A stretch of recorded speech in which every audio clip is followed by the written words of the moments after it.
Hello दोस्तों, नमस्कार। स्वागत है आप सभी का आपके अपने यूट्यूब चैनल आर्मी एग्ज़ाम पर। दोस्तों, आज से हम लाए हैं आप सभी अभ्यर्थियों के लिए आर्मी भर्ती की लिखित परीक्षा की तैयारी। दोस्तों, आप लोग जिस तरह से फिजिकल की तैयारी करते समय रहते करते हैं, उसी प्रकार फिजिकल के साथ साथ लिखित परीक्षा की तैयारी भी करनी चाहिए, जिससे आपकी रेस क्वालीफाई होने के बाद आपको लिखित परीक्षा में परेशान ना होना पड़े और पहली बार में ही सिलेक्शन हासिल करें। तो दोस्तों, इसी उम्मीद के साथ शुरू करते हैं आज का आज का पहला टॉपिक। तो दोस्तों, आज से हम आर्मी का प्रैक्टिस सेट 1 जो है वो हल करने जा रहे हैं दोस्तों। इसी प्रकार अगले दिन भी इसी प्रकार के टेस्ट चलते रहेंगे दोस्तों। तो दोस्तों, आज का पहला क्वेश्चन है, नाइटिंगेल ऑफ इंडिया के नाम से कौन प्रसिद्ध थी। तो दोस्तों, ऑप्शन है लता मंगेशकर, दूसरा ऑप्शन है सरोजनी नायडू, तीसरा ऑप्शन है मदर टेरेसा और चौथा ऑप्शन है नूरजहाँ। तो दोस्तों, जैसा कि आप लोगों को मालूम होगा, Sarojini Naidu Nightingale of India के नाम से मशहूर थी दोस्तों। उसी प्रकार दूसरा क्वेश्चन ले चलते हैं दोस्तों। संतोष ट्रॉफी किससे संबंधित है। तो दोस्तों, जिस प्रकार फुटबॉल किससे रिलेटेड संबंधित है, जैसे फुटबॉल है दोस्तों, उसी प्रकार बास्केटबॉल, फिर क्रिकेट, फिर हॉकी, जैसे 4 गेम है, इसी प्रकार किसी न किसी की ट्रॉफी है। तो दोस्तों, संतोष ट्रॉफी फुटबॉल से संबंधित है। तो दोस्तों, अगले क्वेश्चन पर चलते हैं। तो अगला क्वेश्चन है, भारत का पहला नाभिकीय शक्ति स्टेशन कहाँ पर स्थित है। तो दोस्तों, भारत का पहला नाभिकीय शक्ति स्टेशन कहाँ पर स्थित है। पहला ऑप्शन है कलपक्कम, दूसरा स्थान है ट्राम्बे और तीसरा कोरबा है और चौथा ऑप्शन तारापुर है। तो दोस्तों, जैसा कि इसमें सही आंसर होगा तारापुर। दोस्तों, अगले क्वेश्चन है, निम्न में से किस देश का लिखित संविधान नहीं है। तो दोस्तों, ऑप्शन है इंग्लैंड, दूसरा ऑप्शन रूस है और तीसरा ऑप्शन फ्रांस है, फिर चौथा ऑप्शन बेल्जियम है। तो दोस्तों, इसका करेक्ट आंसर होगा इंग्लैंड। दोस्तों, इंग्लैंड का कोई लिखित संविधान नहीं है। तो दोस्तों, अगले क्वेश्चन पर चलते हैं दोस्तों। जैसे कि क्वेश्चन नंबर 5 है, हजारीबाग नेशनल पार्क कहाँ स्थित है। तो दोस्तों, Hazaribagh national park option 1 Jharkhand, option 2 Assam, option 3 Nagaland और ऑप्शन 4 गुजरात। तो दोस्तों, इसका करेक्ट आंसर होगा झारखंड राज्य में हजारीबाग नेशनल पार्क स्थित है। दोस्तों, उसी प्रकार दूसरा क्वेश्चन है, अगला क्वेश्चन नंबर 6, मोहनजोदड़ो कहाँ स्थित है।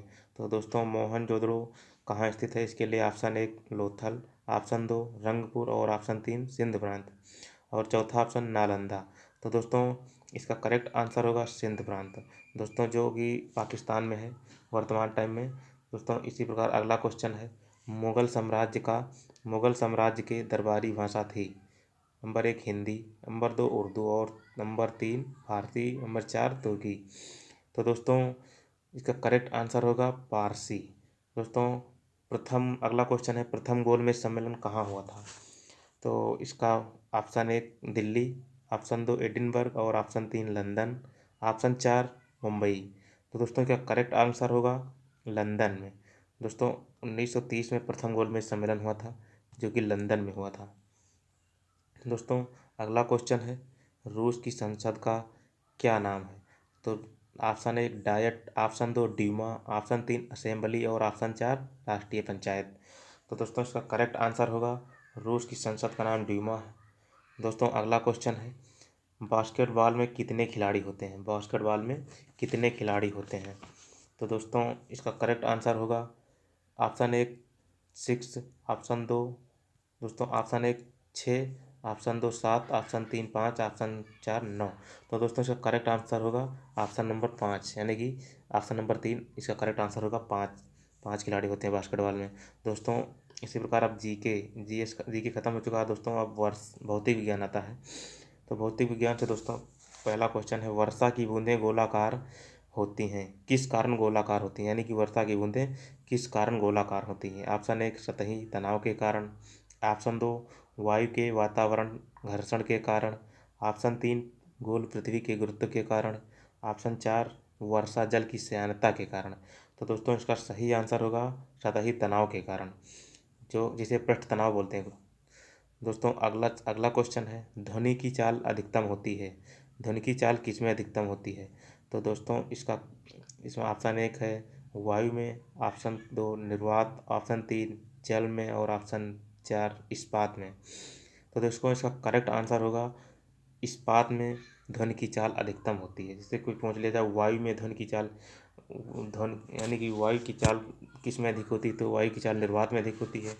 उसी प्रकार दोस्तों अगला क्वेश्चन है, दाढ़ी बनाने के लिए दाढ़ी बनाने के लिए काम में लेते हैं, यानी कि कौन सा दर्पण दाढ़ी बनाने के लिए काम में लेते हैं। ऑप्शन 1 उत्तल दर्पण, अवतल दर्पण, ऑप्शन 2 समतल दर्पण, ऑप्शन 3 उत्तल दर्पण और ऑप्शन 4 है इनमें से कोई नहीं। तो दोस्तों इसका करेक्ट आंसर होगा अवतल दर्पण। दाढ़ी बनाने के लिए अवतल दर्पण का प्रयोग करते हैं। दोस्तों अगले क्वेश्चन पर चलते हैं। तो अगला क्वेश्चन है, मानव आँख की रेटिना पर कैसा प्रतिबिंब बनता है। दोस्तों अगला क्वेश्चन है, मानव आँख की रेटिना पर कैसा प्रतिबिंब बनता है। ऑप्शन 1 वास्तविक उल्टा, ऑप्शन 2 वास्तविक सीधा, ऑप्शन 3 आभासी तथा उल्टा और ऑप्शन 4 आभासी तथा सीधा। तो दोस्तों इसका दोस्तों करेक्ट आंसर होगा अवास्तविक उल्टा। दोस्तों इसी प्रकार अगला क्वेश्चन, अस्त होते समय सूर्य लाल दिखाई देता है किसके कारण। दोस्तों अस्त होते समय सूर्य किसके कारण लाल दिखाई देता है। तो दोस्तों ऑप्शन 1 परावर्तन के कारण, ऑप्शन 1 परावर्तन के कारण, ऑप्शन 2 प्रकीर्ण है। दोस्तों यहाँ पर प्रकीर्ण होगा, ये प्रकरण होगा जो इसे यहाँ पर प्रकीर्ण होगा और ऑप्शन 3 अपवर्तन के कारण, ऑप्शन 4 विवर्तन के कारण। दोस्तों इसका करेक्ट आंसर होगा प्रकीर्ण के कारण, यहाँ पर प्रकीर्ण होगा दोस्तों। इसी प्रकार अगला क्वेश्चन है दोस्तों, अगला क्वेश्चन लेते हैं, लाल कांच को अधिक ताप पर गर्म करने पर वह कैसा दिखाई देगा, यानी कि लाल कांच को अधिक गर्म करने पर वह किस रंग का दिखाई देगा। तो दोस्तों ऑप्शन है लाल, ऑप्शन 2 है हरा, ऑप्शन 3 नीला, ऑप्शन 4 पीला। तो दोस्तों इसका करेक्ट आंसर हो जाएगा हरा, यानी कि लाल कांच को अधिक ताप पर गर्म करने पर वह हरा दिखाई देगा। दोस्तों अगला क्वेश्चन है, धूप के चश्मे की क्षमता कितनी होती है, यानी कि जो धूप में काला चश्मा लगा कर निकलते हैं उसकी क्षमता कितनी होती है। तो ऑप्शन 1 है 0 डायोप्टर, ऑप्शन 2 है 1 डायोप्टर, ऑप्शन 3 92 डायोप्टर और ऑप्शन 4 है 4 डायोप्टर। तो दोस्तों इसका करेक्ट आंसर हो जाएगा 0 डायोप्टर, यानी कि उसमें 0 डायोप्टर क्षमता होती है। तो दोस्तों अगला क्वेश्चन है, रेडियोधर्मिता किससे नापी जाती है। रेडियोधर्मिता जो होती है वो किससे नापी जाती है। तो दोस्तों इसका ऑप्शन है गीगर मूलर काउंटर, दूसरा ऑप्शन है पोलेरीमीटर, तीसरा ऑप्शन है कैलोरीमीटर और चौथा ऑप्शन है बैरोमीटर। तो दोस्तों इसका करेक्ट आंसर होगा गीगर मूलर काउंटर से। गीगर मूलर काउंटर से दोस्तों रेडियोधर्मिता नापी जाती है। दोस्तों अगला क्वेश्चन है, किस्कोग्राफ का आविष्कार किसने किया था। तो किस्कोग्राफ का आविष्कार एस.एन. बोस ने। Option 1 S N. Bose, option 2 P C. Ray, option 3 J C. Bose और ऑप्शन 4 पी.सी. महालनोबिस। तो इसका करेक्ट आंसर होगा दोस्तों जे.सी. बोस। जे.सी. बोस ने दोस्तों किस्कोग्राफ की आविष्कार किया था। और अगला क्वेश्चन है, सबसे कम तरंगदैर्घ्य वाला प्रकाश कौन सा होता है, यानी कि सबसे कम तरंगदैर्घ्य वाला प्रकाश कौन सा होता है। ऑप्शन 1 लाल, ऑप्शन 1 लाल, ऑप्शन 2 पीला, ऑप्शन 3 नीला, ऑप्शन 4 बैंगनी। दोस्तों इसका करेक्ट आंसर होगा बैंगनी रंग का प्रकाश का तरंगदैर्घ्य सबसे कम होता है। दोस्तों अगला क्वेश्चन रसायन विज्ञान से है। दोस्तों जैसे कि आधुनिक रसायन शास्त्र का जनक किसे माना जाता है, यानी कि आधुनिक रसायन शास्त्र का जनक किसे माना जाता है। Option 1 Ernest Rutherford, option 2 Otto Hahn, option 3 Mendeleev, option 4 Antoine Lavoisier. तो दोस्तों इसका करेक्ट आंसर होगा एंटोनी ल्यूवेजियर रसायन शास्त्र का जनक माना जाता है। दोस्तों अगला क्वेश्चन है, द्रव्य से रिलेटेड, द्रव्य की अवस्थाओं की अधिकतम संख्या कितनी होती है। तो दोस्तों द्रव्य की अवस्थाओं की अधिकतम संख्या कितनी होती है। तो ऑप्शन दिए गए हैं, ऑप्शन 1 3, ऑप्शन 2 4, ऑप्शन 4 5 और ऑप्शन डी परिवर्तनशील। यानी कि अब इसमें से आप लोगों को बताना है दोस्तों तो कि कितनी कितनी अवस्थाएं होती हैं। तो इसमें करेक्ट आंसर होगा 5, यानी कि सी ऑप्शन सही है, जिसमें कि 5 अवस्थाएं होती हैं द्रव की। दोस्तों अगला क्वेश्चन है, सामान्यतः द्रव की अवस्थाओं के भौतिक वर्गीकरण में अवस्था में शामिल नहीं होती। कौन सी पदार्थ है जो सामान्यतः द्रव की अवस्थाओं के भौतिक वर्गीकरण में अवस्था में शामिल नहीं होती है। नंबर 1 कोलाइड, नंबर 2 गैसीय और नंबर 3 द्रवीय और नंबर 4 ठोस। तो दोस्तों जो सही आंसर होगा कोलाइड। कोलाइड जो है वो सामान्यतः द्रव की अवस्थाओं में शामिल नहीं होता है। दोस्तों इसी प्रकार अगला क्वेश्चन है पदार्थ की डॉट डॉट दिया गया है यहाँ पर। दोस्तों इसमें भरना है आपको कौन सा शब्द आएगा। जैसे कि पदार्थ की उन अवस्थाओं में से एक है जो बहुत ही कम घनत्व वाली गैस का अत्यंत कम तापमान के तहत ठंडा करके प्राप्त होती है। तो दोस्तों इसमें 4 ऑप्शन दिए हैं, प्लाज्मा घनीभूत, प्लाज्मा और बोस आइंस्टीन घनीभूत और गैस। तो दोस्तों इस क्वेश्चन का सही आंसर होगा बोस आइंस्टीन घनीभूत, इसका करेक्ट आंसर होगा। दोस्तों अगला क्वेश्चन है विज्ञान के संदर्भ में निम्न में कौन सा गुण मिश्रण का नहीं है। नंबर 1 इसकी संरचना नियत होती है। नंबर 2 यह 2 अधिक तत्वों अथवा यौगिकों द्वारा बनता है। नंबर 3 भौतिक तरीकों से अलग किया जा सकता है। नंबर 4 किसी मिश्रण के घटक अपने गुणों को बनाए रखते हैं। तो इसका करेक्ट आंसर होगा ए, इसकी संरचना नियत होती है। यानी कि इसकी संरचना जो होती है विज्ञान के संदर्भ में कौन सा गुण मिश्रण का नहीं है, इसका करेक्ट आंसर होगा इसकी संरचना नियत होती है। तो दोस्तों अगला क्वेश्चन है निम्नलिखित में कौन सा कथन सत्य है। नंबर 1 पानी हाइड्रोजन और ऑक्सीजन का मिश्रण है। नंबर 2 पानी नाइट्रोजन और ऑक्सीजन का एक यौगिक है। नंबर 3 पानी ऑक्सीजन और हाइड्रोजन का एक यौगिक है।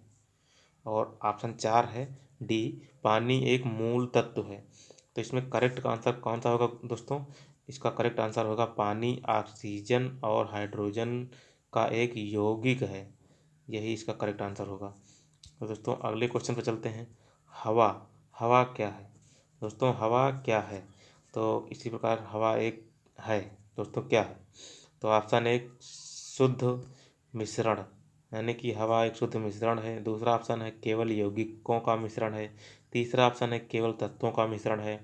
और चौथा ऑप्शन है दोनों तत्वों का यौगिकों का मिश्रण है। तो दोस्तों इसका करेक्ट आंसर दोनों तत्वों और यौगिकों का मिश्रण, हवा एक दोनों तत्वों और यौगिकों का मिश्रण है। तो दोस्तों अगले क्वेश्चन पर चलते हैं। किसी तत्व का परमाणु भार ज्ञात करने के लिए निम्नलिखित में से किसके साथ उस तत्व के परमाणु भार की तुलना की जाती है। दोस्तों ऑप्शन दिया हुआ है ऑक्सीजन के साथ, दूसरा ऑप्शन नाइट्रोजन के साथ, तीसरा ऑप्शन है हाइड्रोजन के साथ और चौथा ऑप्शन है कार्बन डाइऑक्साइड के साथ।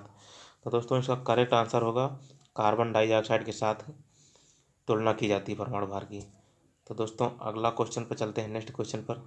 दोस्तों विश्व का प्रत्येक पदार्थ अत्यंत सूक्ष्म कणों से मिलकर बना होता है, सर्वप्रथम किसने कहा था। दोस्तों विश्व का प्रत्येक पदार्थ अत्यंत सूक्ष्म कणों से मिलकर बना होता है, यह सर्वप्रथम किसने कहा था। तो दोस्तों ऑप्शन है डाल्टन ने, दूसरा ऑप्शन है कणाद ने और तीसरा ऑप्शन है रदरफोर्ड ने, चौथा ऑप्शन है एवोगाड्रो ने। तो दोस्तों इसका करेक्ट आंसर है कणाद, एक साइंटिस्ट थे भौतिक विधि, इन्होंने ही सबसे पहले कहा था कि प्रत्येक पदार्थ अत्यंत सूक्ष्म कणों से मिलकर बना है। दोस्तों अगले क्वेश्चन पर चलते हैं, नेक्स्ट क्वेश्चन पर। निम्नलिखित में कौन एक मिश्रण नहीं है, यानी कि ग्रेफाइट, कांच, पीतल, इस्पात, इसमें से आपको बताना है कि कौन सा एक मिश्रण नहीं है। तो दोस्तों इसका करेक्ट आंसर हो जाएगा ग्रेफाइट। ग्रेफाइट किसी का मिश्रण नहीं है दोस्तों, वो एक धातु है, धातु यानी कि तत्व। दोस्तों अगला क्वेश्चन है निम्नलिखित में रासायनिक यौगिक कौन सा है। रासायनिक यौगिक कौन सा है। ऑप्शन 1 ऑक्सीजन, ऑप्शन 2 वायु, ऑप्शन 3 अमोनिया, ऑप्शन 4 पारा। तो दोस्तों इसका करेक्ट आंसर हो जाएगा अमोनिया। अमोनिया एक यौगिक है।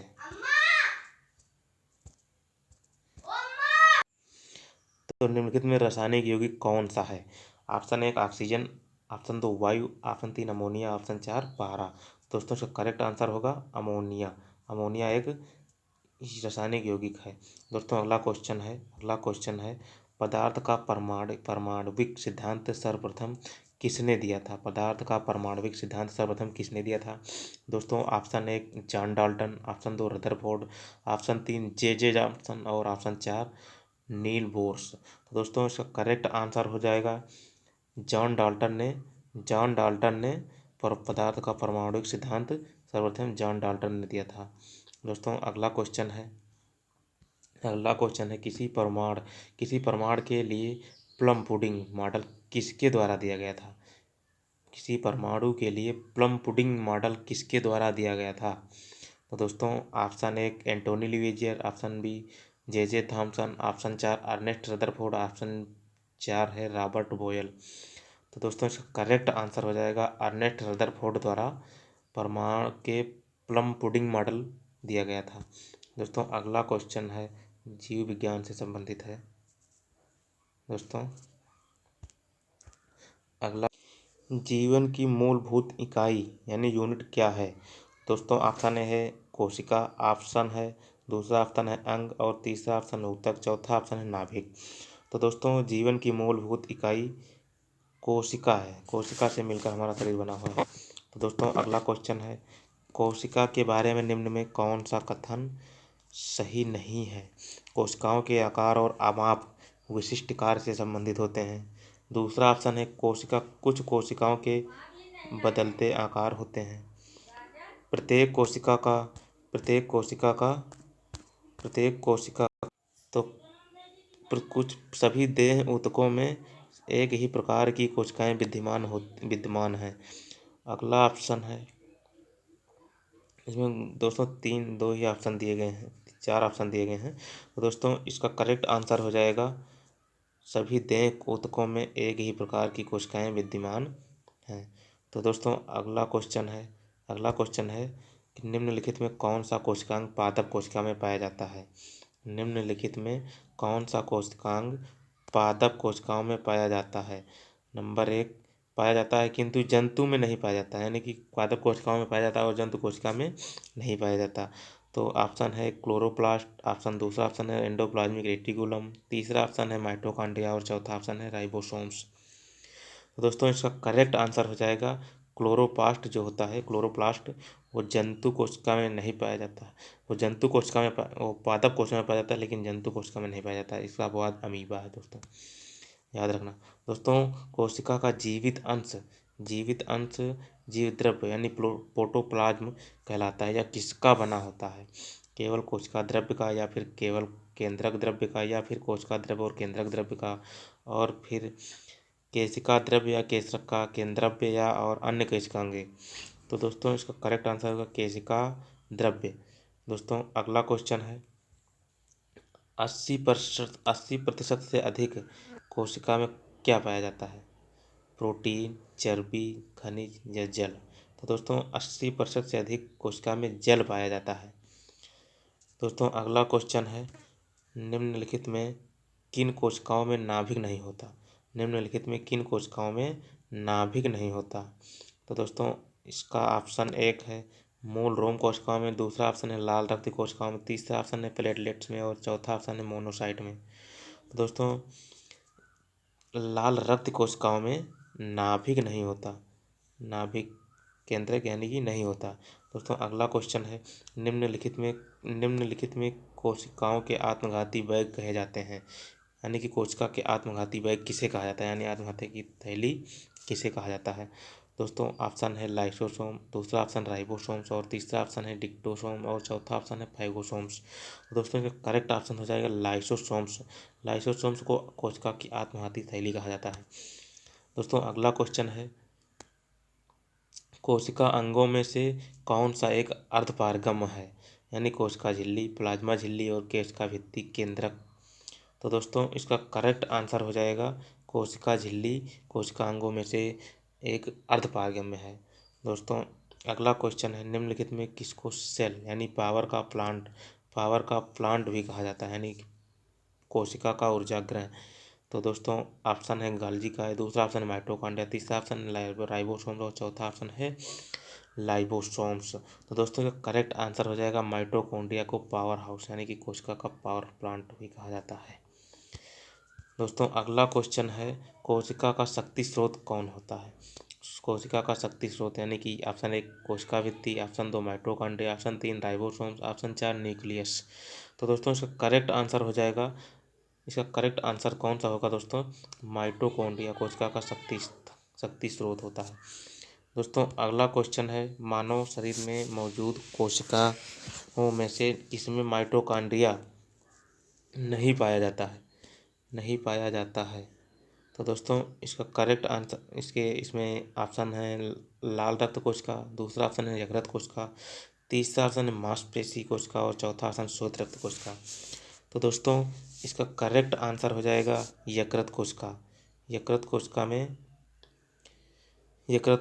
यानी यकृत कोशिका में नहीं दोस्तों, लाल रक्त कोशिका में माइटोकॉन्ड्रिया नहीं पाया जाता। दोस्तों ये गलत होगा, इसमें लाल रक्त कोशिका में माइटोकॉन्ड्रिया नहीं पाया जाता है। दोस्तों अगला क्वेश्चन है निम्नलिखित में कोशिका का नियंत्रण केंद्र कौन होता है। कोशिका का नियंत्रण केंद्र दोस्तों नंबर 1 केंद्रक है, नंबर 1 केंद्रक, number 2 plasma, number 4 lysosome, number 5 chromosomes. तो दोस्तों इसका करेक्ट आंसर हो जाएगा केंद्रक यानी कि केंद्रक इस कोशिका का नियंत्रक केंद्र नहीं है। दोस्तों अगला क्वेश्चन है 13वां नंबर क्वेश्चन है कि कोशिका सूक्ष्मतम जीवित कोशिका है। निम्नलिखित में कोशिका सूक्ष्मतम जीवित कोशिका है। Number 1 bacteria, number 2 grade mould, number 4 mycoplasma और नंबर 4 वायरस। तो दोस्तों इसका करेक्ट आंसर हो जाएगा माइकोप्लाज्मा कोशिका सूक्ष्मतम जीवित कोशिका है। दोस्तों अगला क्वेश्चन है जो कि इस वीडियो का लास्ट क्वेश्चन है। दोस्तों डीएनए का संबंध जिस अतिमूल प्रोटीन से है उसे क्या कहते हैं। दोस्तों नंबर 1 गैर albumin, number 2 histone, number 3 albumin और नंबर 4 गैर हिस्टोन।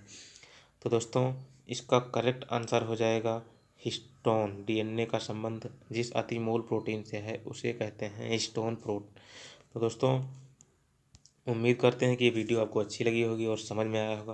दोस्तों अगर आपको वीडियो अच्छी लगी है तो दोस्तों इसे लाइक करें और शेयर करें और अपने दोस्तों के साथ शेयर करें।